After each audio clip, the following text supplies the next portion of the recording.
Alex Palou, Yeah. IndyCar champion, Indianapolis 500 champion, New York City. You're on the media tour. First and foremost, thank you so much for taking time. Let's get into racing, man. I mean, obviously, 4 championships in 5 years. This is the Alex Palou era of IndyCar racing, and knowing a good bit about your background and your journey, do you ever pinch yourself and say, "Hey, this is my life"? Oh yeah, every day. I was just seems like yesterday. I was just a kid born in Spain, in Barcelona, really small town.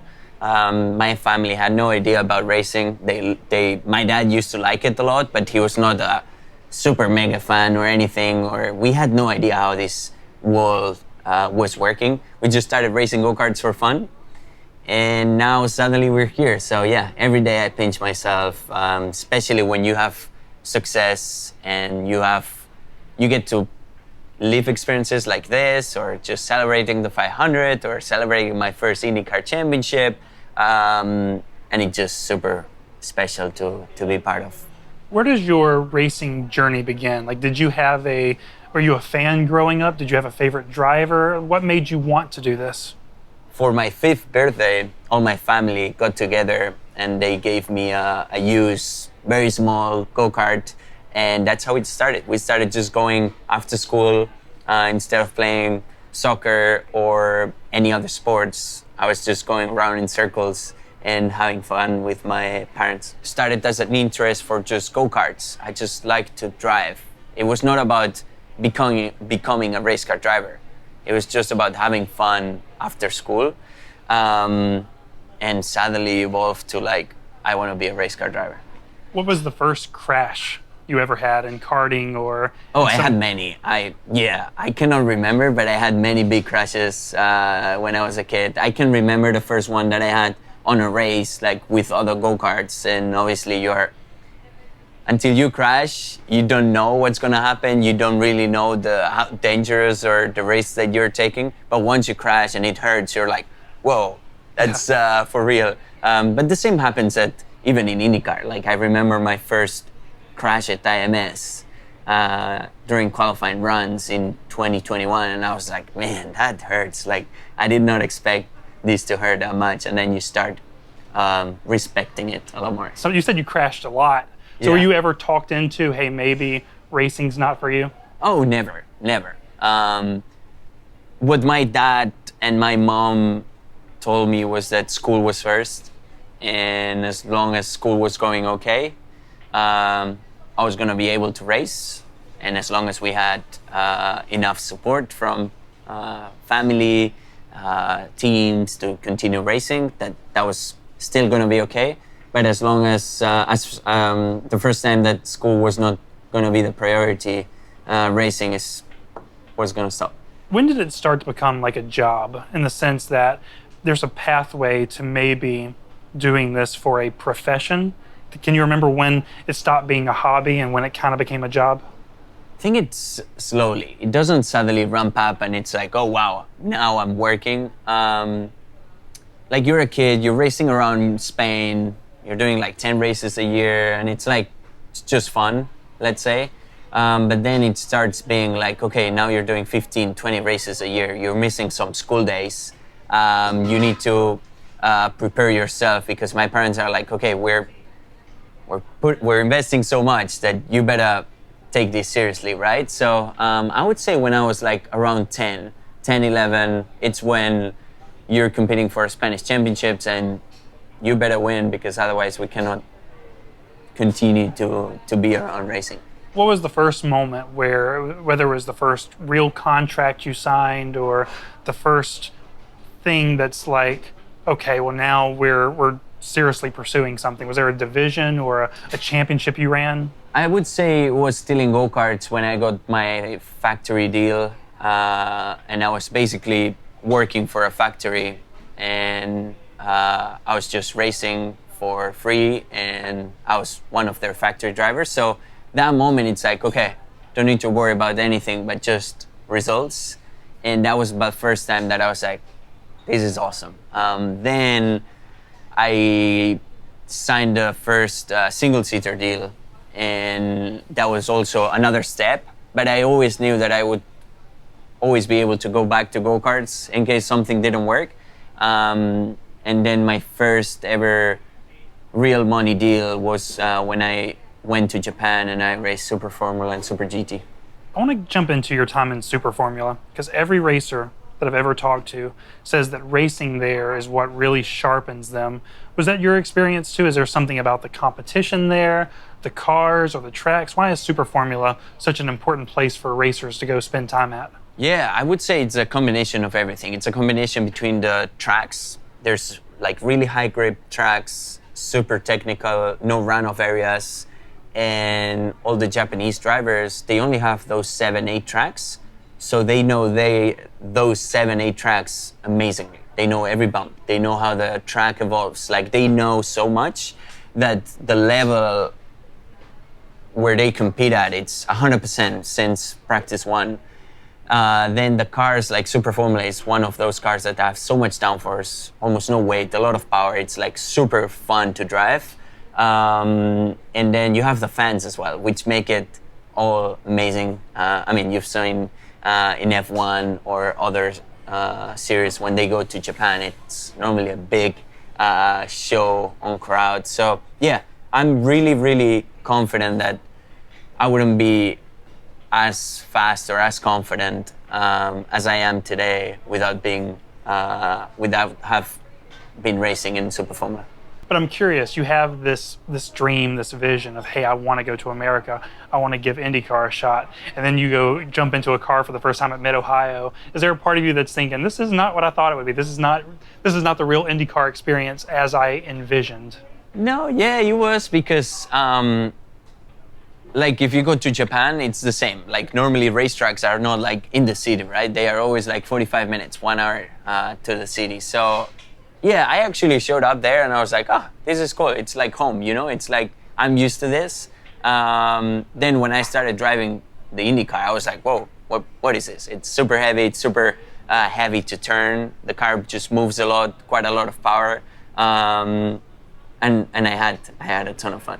When you choose to go to IndyCar, not that there's not a pathway to F1, and certainly there's been rumblings about that too, but is there a part of you that feels like you might be giving up a Formula One dream and choosing to come to America full time? No, like I started dreaming with F1 when I was 5, 6. But very early on, that dream went away. It was like, there's no way to be able to go to F1. I need this, and that. And for me, the dream was to be a professional go-kart racer. Honestly, that was what I thought it was my highest level to achieve.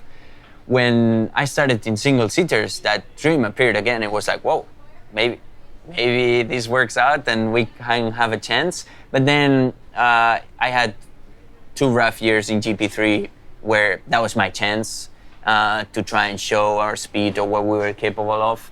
And as soon as I had to move back and I had to go to Japan, for me that dream was shut down again. So I didn't really have that dream again until probably I won my first IndyCar season in 2021.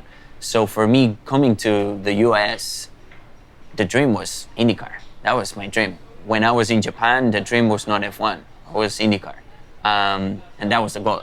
So, yeah. As a guy that did not grow up running ovals, you hear from a lot of Europeans when they first come here and they do Iowa, Milwaukee, Phoenix, Indianapolis, Kentucky, Texas, what have you, that it's intimidating, it is frightening.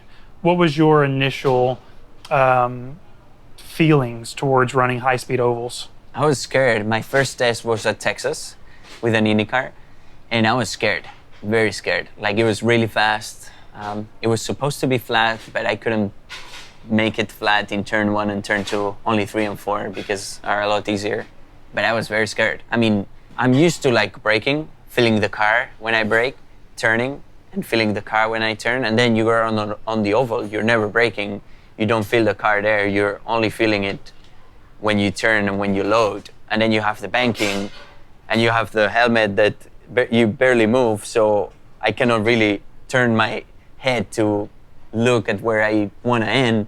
So the way of driving, the feeling that you get when you drive, it's completely different to what I was used to. So I was scared. And after the first couple runs, when I jump out of the car, I started walking like, a little bit sideways. And I was like, this is not right, man. Like, this is not supposed to happen. What are we doing here? But it's been a cool progress since then. The progress has resulted in 4 of those. Yeah. I'm curious, between that and the Borg Warner, we have a baby Borg. Yeah. Do you have like a baby Astor Cup? Yeah, I do. It's actually very big. I would say it gets to like the car, maybe a bit more, to like the Astor lighters. And I have 4 of those. Well, I have 3. I'll get my 4th one in a week or so. Do you ever can you take the top off? You can take the top off here, but not on the replica. So as in sports, we have like the NHL's cup, right? And every player gets to have it for a day.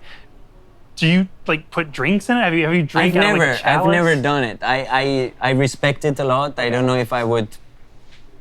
Maybe I should do it. I don't know.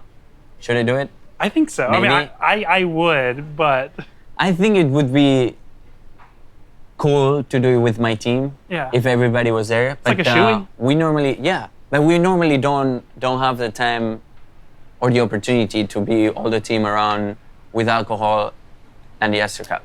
We have the Astor Cup but no alcohol, and we have alcohol and no Astor Cup, but all together, I may need to organize that. I'm curious now, after 4 championships in 5 years, like, I know you're always wanting to improve, and there's always a carrot to chase, a rabbit to chase. What else is there left for you to truly do in IndyCar beyond like chase down Dixon and AJ and Mario and their accomplishments? So what wakes me up excited every day, it's chasing that perfection or that improvement, that like wanting to brake a little bit later. How can I be better? How can I be a little bit faster? How can I drive better? Or how can I be better through traffic, like on ovals? Like, there's so much stuff that I can improve. Everybody can, and I think that's the beauty about all sports. You can always do a little bit better. I'm sure you can always do better, and you're chasing that. Every day. You can come up with better questions or better way to feel, I don't know, different or to make it better. So it's the same for me of like, how can I make the car react better? How can I tell Julian, my engineer, better how I want the car so we're faster, so we're stronger? How can I make the pit stops better? Like, there's always so much. There's always room for more. I don't wake up excited to get another one of the Astor Cups, which, yes, that's the ultimate goal and that's the reward. But I don't think it changes if I get 3, 4, or 5. Like, I think it's still gonna be really cool and an amazing career. It's more about how much fun I can have while I do it, how much can I push myself, and how much rewards we get at the end. But it's not the fact of having another trophy. What does Alex Palou want to do next year that he hasn't done yet? I would like to win more races. Win 10. it. Yes, Hard. but it's unrealistic. It's realistic. It could be 17 for anybody, but it's a little bit unrealistic. I think the year we had has been magical. I enjoyed every single second of it.